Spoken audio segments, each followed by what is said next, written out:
غزہ میں اسرائیلی قابض پوسے کی وحشیانہ حملوں کا سلسلہ تاحال جاری ہے۔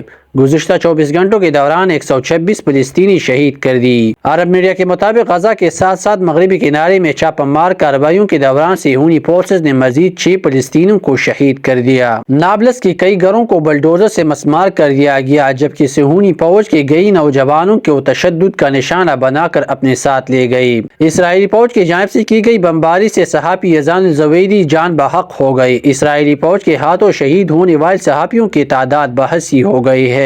غزہ میں گزشتہ 48 گھنٹوں سے انٹرنیٹ اور ٹیلی فوننگ سروسز مکمل طور پر معطل ہو چکی ہے۔ ٹیلی کمیونیکیشن کمپنی کے حکام نے بتایا کہ انٹرنیٹ کی بحالی کے لیے کام کرنے والی ان کی 2 ملازمین کو بھی گولی مار کر شہید کر دیا گیا۔ یاد ہے کہ صہیونی فوج 7 اکتوبر کے بعد سے اب تک تقریباً 24,000 فلسطینیوں کو شہید جبکہ 60,582 افراد کو زخمی کر چکے ہیں۔ جنگ کے دوران غزہ میں 18 لاکھ فلسطینی بے گھر ہو گئی ہے۔ دوسری جانب غیر ملکی میڈیا کے مطابق سوشل میڈیا پر اسرائیلی فوج پر تنقید کرنے کے الزام میں اسرائیلی ٹیچر کو گرفتار کر لیا گیا ہے۔